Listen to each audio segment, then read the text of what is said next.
আসসালামু আলাইকুম রহমতুল্লাহ। দর্শক, আজকে দেখাবো আমাদের বাড়িতে যে সমস্ত ফল গাছগুলো আছে আপনারা জানেন সেগুলোর অবস্থা। তার ভিতরে সর্বপ্রথম আমাদের লেবু গাছটা দেখাতে হয়। তো এটা থেকে আলহামদুলিল্লাহ মাশাআল্লাহ প্রতি বছর আমরা অনেক লেবু খেতে পারি। তো এবছরও অনেক অনেক ফলন ধরেছে মাশাআল্লাহ। তো এখান থেকে আমরা অনেক খেয়েই ফেলেছি, এখনও অনেক আছে। এই যে দেখেন আপনারা, পুরো গাছ ভর্তি লেবু। এই জন্য আপনারা মাশাআল্লাহ বলবেন সবাই ইনশাআল্লাহ।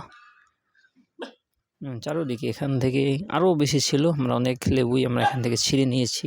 এই যে দেখেন এখান থেকে ছিঁড়েছি, এই যে অনেকগুলো বড় বড় বেছে যেগুলো ছিল আমরা ছিঁড়ে ফেলেছি, খেয়ে ফেলেছি। আবার আত্মীয় স্বজনদের বাড়িতেও কিছু পাঠিয়েছি। এবং এই যে দেখেন আমাদের বেল গাছ খুব সুন্দর হচ্ছে, যদিও ছোট, এখন পর্যন্ত ফল আসেনি।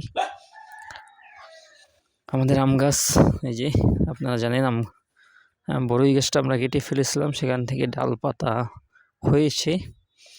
তো বড়ই গাছে আমরা খেয়াল করেছি কাটার পরে কিছু ডাল হওয়ার সাথে সাথে আমরা আবার কেটে ফেলেছি, যেহেতু আমরা ওই চালের উপরে দিতে চাচ্ছি না।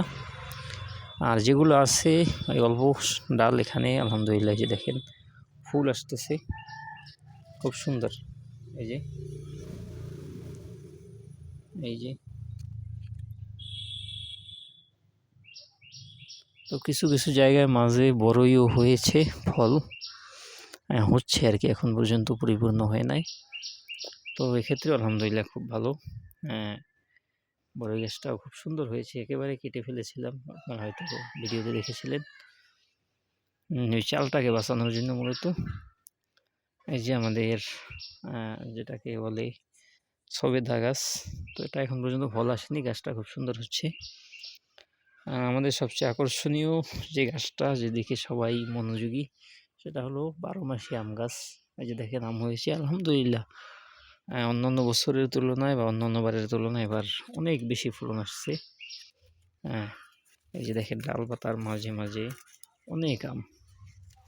এখানে 1 থেকে 4টা ছিল, কিছুক্ষণ আগেও আমি একটা কাঁচা পেরে খেয়ে ফেলেছি, যেহেতু কাঁচা আমেও একটু মজা বেশি।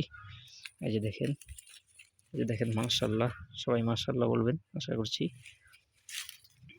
এই যে, এবং সবচেয়ে বড় আম হলো এটা, খুব সুন্দর। আপনারা দেখেন কত বড় আম। এই সিজন ছাড়া 12 মাসি আম গাছে হয়েছে আমাদের। আরও অনেক আছে, যেগুলো সবগুলো তো আর ক্যামেরায় ধারণ করা সম্ভব নয়। তো আপনারা এতটুকুই আশা করছি অনেক বুঝতে পেরেছেন যে আমাদের গাছে আলহামদুলিল্লাহ এবার অনেক ফলন ধরেছে। দোয়া করবেন যাতে প্রতি বছরই এমন আমরা ফলন পাই। দ্বিতীয়ত আমাদের পেয়ারা গাছটা দেখেন, পেয়ারা গাছে মাশাআল্লাহ অনেক অনেক পেয়ারা হয়েছে। এখান থেকে আমরা খাওয়া শুরু করেছি, প্রতিদিনই প্রায় আমাদের গাছ থেকে পেয়ারা পেরে খাওয়া হয়। তো সব মিলিয়ে আলহামদুলিল্লাহ আমাদের আম আর পেয়ারা লেবু 3টা ফলন আমরা এবার ভরপুর পেয়েছি আল্লাহর রহমতে। তো এই জন্য আল্লাহর কাছে শুকরিয়া আদায় করি। এই যে দেখেন একটা ডালায় কতগুলো পেয়ারা ধরেছি, আমি একবার গুনেছিলাম, চিকন একটা ডালায় প্রায় 10টার উপরে পেয়ারা আছে। আর এটা হলো আমাদের বাড়ির অর্থাৎ ঘরের থেকে বের হওয়ার সময় বাম পাশের দিকের গাছটা, ডান পাশে আমরা একটা গাছ লাগিয়েছি, সেটার পেয়ারাগুলো ছোট ছোট হয়।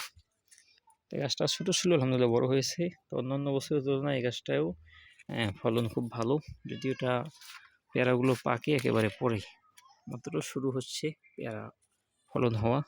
তো এখানে ওই যে দেখেন আল্লাহর কি রহমত, একটা গাছ ডালায় 4টা পেয়ারা একেবারে। দর্শক, এগুলো হচ্ছে আল্লাহর রহমত। আমরা শুধু আল্লাহ তাআলার নাম নিয়ে গাছগুলো লাগিয়েছি, বাকি ফলন দেওয়ার মালিক আল্লাহ। যেমন গত বছর আমাদের 3টে আম গাছ, 3টাই ফল আসছিল।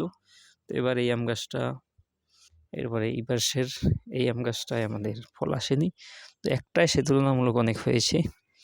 এবং আমাদের এই যে কমলা গাছে গত বছর খুব সুন্দর কমলা হয়েছিল, এবার হয়নি। না হলেও আমরা আশাবাদী গাছ খুব সুন্দর হচ্ছে, সামনে হবে।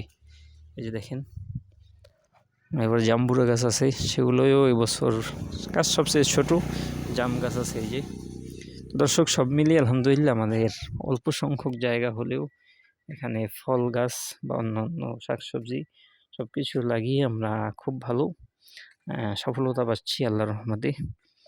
তো দর্শক, আজকের মতো ভিডিওটা এই পর্যন্তই। আপনাদেরকে দেখালাম যে আমাদের ফল গাছগুলোর অবস্থা, বিশেষ করে আমাদের পেয়ারা গাছ, আম গাছ এবং লেবু গাছ আপনাদেরকে দেখালাম।